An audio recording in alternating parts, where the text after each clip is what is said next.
नमस्कार, मैं हूं अंकुर और आप देख रहे हैं सत्यहिंदी.com। आइए एक नजर डाल लेते हैं अब तक की सुर्खियों पर। अग्निपथ योजना को लेकर कांग्रेस ने आज प्रेस कॉन्फ्रेंस कर कहा कि देश में ठेके पर सैनिकों की भर्ती का नाम है अग्निपथ। ये देश के करोड़ों बेरोजगार युवाओं के साथ भद्दा मजाक है। कांग्रेस नेता अजय माकन ने प्रेस कॉन्फ्रेंस में कहा कि इस योजना के तहत 4 साल में युवाओं को फौज से निकाले जाने से युवाओं का भविष्य सुरक्षित नहीं रहेगा और इससे देश भी सुरक्षित नहीं रहेगा। कांग्रेस ने कहा कि खराब तरीके से तैयार की गई अग्निपथ योजना देश को पूरी तरह सुरक्षा नहीं दे सकती है। कांग्रेस ने कहा कि सैनिकों को सिर्फ 6 महीने में किस तरह का प्रशिक्षण दिया जा सकता है। कांग्रेस ने अग्निपथ को लेकर कहा कि सेना में कुछ चीजें महत्वपूर्ण होती हैं। सैनिकों का प्रशिक्षण, सैनिक संतुष्ट हो, खुश हो और प्रेरित हो। इसके अलावा उनका सुरक्षित भविष्य होना चाहिए। लेकिन क्या 6 महीने की ट्रेनिंग में वो प्रशिक्षित हो पाएंगे? 30,000 रुपये की नौकरी जिसमें हाथ में 21,000 रुपये आएंगे, वो संतुष्ट हो पाएंगे? और बिना यूनिट के वो कैसे प्रेरित होंगे? और क्या उनका भविष्य सुरक्षित होगा जब उनको पता होगा कि 4 में से 3 नहीं नौकरी में रहने वाले हैं? तो कैसे सुरक्षित होंगे? तो कैसे देश की रक्षा ये सैनिक कर सकेंगे? कांग्रेस ने कहा कि इस योजना को लाने से पहले ट्रायल नहीं किया गया, बातचीत नहीं की गई, ये बगैर सलाह मशविरा के थोप दी गई है। अजय माकन ने कहा कि देश के युवाओं को कहना चाहते हैं, कांग्रेस और राहुल गांधी उनके लिए लड़ाई लड़ेंगे, सड़क के ऊपर आकर लड़ेंगे और वो उनके साथ हैं। इसके साथ ही कांग्रेस नेता सचिन पायलट ने कहा कि काले कृषि कानूनों की तरह ही ये योजना भी जिनके लिए लाई गई है वो ही इससे खुश नहीं हैं, प्रदर्शन कर रहे हैं, इसलिए इस पर रोक लगा देनी चाहिए। सेना में भर्ती के लिए केंद्र सरकार की ओर से लाई गई अग्निपथ योजना का बिहार में जोरदार विरोध हो रहा है। गुरुवार को बिहार के 8 जिलों में छात्र और सेना में भर्ती की तैयारी कर रहे अभ्यर्थी सड़क पर उतर आए और उन्होंने उग्र प्रदर्शन किया। जहानाबाद, बक्सर, मुंगेर, सहरसा, आरा और नवादा में छात्रों ने जोरदार प्रदर्शन किया है। कैमूर और छपरा में छात्रों ने एक ट्रेन में आग लगा दी है। प्रदर्शनकारियों ने भभुआ रोड रेलवे स्टेशन पर भी ट्रेन में आग लगा दी। छात्रों ने कई जगहों पर टायरों को भी जलाया है, कई जगहों पर बसों के शीशे तोड़ दिए गए हैं। अग्निपथ के खिलाफ विरोध कर रहे युवाओं ने नवादा में बीजेपी की विधायक अरुणा देवी के वाहन पर हमला किया। इस हमले में विधायक सहित 5 लोग घायल हो गए हैं। नवादा में बीजेपी के दफ्तर में भी तोड़फोड़ और आगजनी की गई है। आरा स्टेशन पर उग्र हुए छात्रों को खदेड़ने के लिए पुलिस ने आंसू गैस के गोले छोड़े। पुलिस ने उपद्रव कर रहे प्रदर्शनकारियों पर लाठीचार्ज भी किया। जहानाबाद में प्रदर्शनकारियों ने पुलिस पर पथराव कर दिया, जिसमें कई पुलिसकर्मी घायल हो गए। सालों से रुकी हुई भर्ती के बाद जब सरकार ने 4 साल बाद रिटायरमेंट और पेंशन न देने वाला फैसला किया है, इससे युवाओं की उम्मीदों को झटका लगा है और युवाओं में आक्रोश उमड़ पड़ा है। अग्निपथ योजना के विरोध की आग धीरे धीरे हिमाचल प्रदेश और हरियाणा से लेकर अन्य राज्यों में भी पहुंचती दिख रही है। राजस्थान, उत्तर प्रदेश, उत्तराखंड और मध्य प्रदेश में भी युवाओं ने इसका विरोध किया है। राजस्थान के बाड़मेर में युवाओं की ओर से रेलवे ट्रैक पर टायर जलाकर रेल रोकने की कोशिश की गई। जयपुर के ग्रामीण इलाके कोटपुतली में कुछ युवकों ने टंकी पर चढ़कर विरोध किया।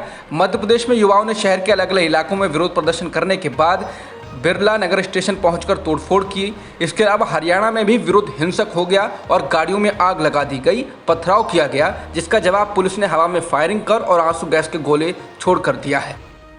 कांग्रेस नेता राहुल गांधी ने अग्निपथ योजना की आलोचना की है। उन्होंने इस योजना में युवाओं के लिए भविष्य नहीं होने की बात कहते हुए कहा कि इसमें ना तो कोई रैंक और ना ही कोई पेंशन है।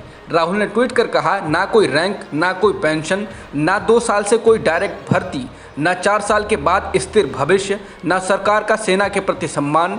देश के बेरोजगार युवाओं की आवाज़ सुनिए, इन्हें अग्निपथ पर चलाकर इनके संयम की अग्नि परीक्षा मत लीजिए प्रधानमंत्री जी।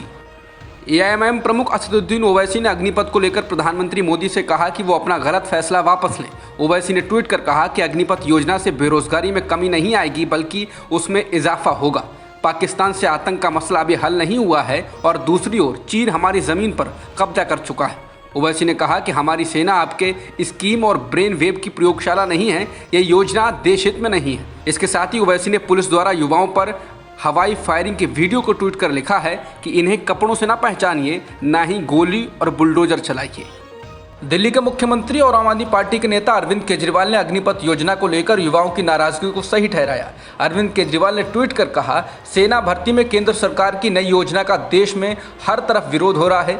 युवा बहुत नाराज हैं, उनकी मांग एकदम सही है। सेना हमारे देश की शान है। हमारे युवा अपना पूरा जीवन देश को देना चाहते हैं। उनके सपनों को 4 साल में बांध कर मत रखिए। केंद्र सरकार से अपील है, युवाओं को 4 साल नहीं, पूरी जिंदगी देश सेवा करने का मौका दिया जाए। केजरीवाल ने कहा कि पिछले 2 साल सेना में भर्तियां ना होने की वजह से जो अधिक उम्र के हो गए हैं उन्हें भी मौका दिया जाए। अग्निपथ योजना के विरोध के बीच यूपी के सीएम योगी आदित्यनाथ ने ट्वीट कर कहा कि युवा साथियों, अग्निपथ योजना आपके जीवन को नए आयाम प्रदान करने के साथ ही भविष्य को स्वर्णिम आधार देगी। उन्होंने कहा कि आप किसी बहकावे में ना आए। सीएम योगी ने कहा कि उत्तर प्रदेश की सरकार अग्निवीरों को पुलिस और अन्य सेवाओं में वरीयता देगी। अग्निपथ के खिलाफ जारी हुए विरोध के बीच यूपी के पूर्व सीएम और समाजवादी पार्टी के मुखिया अखिलेश यादव ने कहा कि देश के भावी सैन्य बलों पर बल का दुरुपयोग करके भाजपा सरकार युवाओं का मनोबल गिरा रही है। भारत माता का उद्घोष झूठे दिखावे का नहीं, सच्ची देशभक्ति का प्रतीक होना चाहिए। अखिलेश ने कहा कि सेना का ठेकेदारीकरण देश और सच्चे देशभक्त युवाओं के लिए विश्वासघात के समान है। अग्निपथ योजना के विरोध के बीच बीएसपी प्रमुख मायावती ने भी इस पर सवाल उठाए हैं। मायावती ने ट्वीट कर कहा कि सेना में काफ़ी लंबे समय तक भर्ती लंबित रखने के बाद अब केंद्र ने सेना में 4 साल अल्पावधि वाली अग्निवीर नई भर्ती योजना घोषित की है। उसको लुभावना व लाभकारी बताने के बावजूद देश का युवा वर्ग असंतुष्ट एवं आक्रोशित है। मायावती ने कहा कि वो सेना भर्ती व्यवस्था को बदलने का खुलकर विरोध कर रहे हैं। इनका मानना है कि सेना व सरकारी नौकरी में पेंशन लाभ आदि को समाप्त करने के लिए ही सरकार सेना में जवानों की भर्ती की संख्या को कमी के साथ साथ मात्र 4 साल के लिए सीमित कर रही है, जो घोर अनुचित तथा गरीब एवं ग्रामीण युवाओं व उनके परिवार के भविष्य के साथ खुला खिलवाड़ है। देश में लोग पहले ही बढ़ती गरीबी, महंगाई, बेरोजगारी एवं सरकार की गलत नीतियों व अहंकारी कार्यशैली आदि से दुखी व त्रस्त हैं। ऐसे में सेना में नई भर्ती को लेकर युवा वर्ग में फैली बेचैनी अब निराशा उत्पन्न कर रही है। मायावती ने कहा कि सरकार तुरंत अपने फैसले पर पुनर्विचार करे। बीएसपी की यही मांग है। अग्निपथ योजना के खिलाफ हो रहे विरोध प्रदर्शन के बीच किसान नेता राकेश टिकैत ने कहा कि केंद्र सरकार की अग्निपथ योजना से 4 साल बाद सरकारी बेरोजगार अग्निवीरों की फौज तैयार होगी, जो न देश हित में है न समाज हित में है। उन्होंने कहा कि सरकार या तो 4 साल बाद अग्निवीरों को बेरोजगार भत्ता दे या रोजगार की गारंटी दे। रक्षा मंत्री राजनाथ सिंह ने अग्निपथ योजना की घोषणा की और मोदी सरकार पूर्व रक्षा अधिकारियों, विशेषज्ञों, छात्रों और विपक्ष के निशाने पर आ गई। लेकिन अब बीजेपी सांसद वरुण गांधी ने ही इस योजना पर कई सवाल उठाए हैं। इन सवालों को लेकर वरुण गांधी ने राजनाथ सिंह को खत लिखा है। उन्होंने उस खत में कहा है कि अग्निपथ योजना को लेकर देश के युवाओं में कई सवाल हैं। बीजेपी सांसद ने 2 पन्नों के खत को साझा करते हुए ट्वीट में लिखा है कि युवाओं को असमंजस की स्थिति से बाहर निकालने के लिए सरकार तुरंत योजना से जुड़े नीतिगत तथ्यों को सामने रखकर अपना पक्ष साफ करे। उनका यह खत तब सामने आया है जब अग्निपथ योजना को लेकर पूरे देश भर में हंगामा मचा हुआ है। बुलडोजर की कार्रवाई पर गुरुवार को सुप्रीम कोर्ट में सुनवाई हुई। सुनवाई के दौरान सुप्रीम कोर्ट ने उत्तर प्रदेश सरकार से कहा कि वो कानून द्वारा स्थापित प्रक्रिया के अलावा विध्वंस की कार्रवाई को अंजाम न दें। सुप्रीम कोर्ट ने इसके साथ ही राज्य को 3 दिन का समय दिया और कहा कि वो बताएं कि हाल ही में की गई बुलडोजर की कार्रवाई प्रक्रिया के मुताबिक और नगर पालिका कानून के अनुपालन में कैसे थी। सुप्रीम कोर्ट ने कहा कि कार्रवाई केवल कानून के अनुसार ही हो, इसको प्रतिशोध के तौर पर नहीं किया जा सकता। सुप्रीम कोर्ट जमीयत उलेमा हिंद की याचिका पर सुनवाई कर रहा था, जिसमें सरकार को नियमों के विरुद्ध कार्रवाई करने से रोकने की मांग की गई है। याचिकाकर्ता की ओर से पेश वकील ने कहा कि उत्तर प्रदेश नगर नियोजन अधिनियम की धारा 27 के अनुसार कम से कम 15 दिन की अवधि का नोटिस दिया जाना चाहिए होता है। वहीं दूसरी ओर यूपी सरकार ने याचिका का विरोध करते हुए कहा कि इस मामले में जमीयत उलेमा हिंद का कोई अधिकार नहीं है। सॉलिसिटर जनरल तुषार मेहता ने कहा कि चूंकि कानूनों के उल्लंघन का आरोप है, इसलिए पीड़ित पक्ष को ये कहते हुए आगे आना होगा कि दंगों में शामिल होने के लिए बदले की भावना के रूप में नोटिस जारी किए बिना उनके खिलाफ विध्वंस कार्रवाई की गई। वहीं जस्टिस बोपन्ना ने शुरू में टिप्पणी की कि बिना नोटिस के तोड़फोड़ नहीं की जा सकती है। दिल्ली पुलिस के द्वारा कांग्रेस मुख्यालय 24 अकबर रोड के अंदर घुसने का आरोप लगाते हुए पार्टी गुरुवार को देश भर में प्रदर्शन कर रही है। कांग्रेस कार्यकर्ता राजभवनों का घेराव करने के लिए सड़क पर उतरे हैं। उत्तर प्रदेश में राज्य सरकार ने घेराव से पहले ही कांग्रेस के राज्यसभा सांसद प्रमोद तिवारी, पूर्व मंत्री नसीमुद्दीन सिद्दीकी समेत कांग्रेस के तमाम वरिष्ठ नेताओं को हाउस अरेस्ट कर लिया है।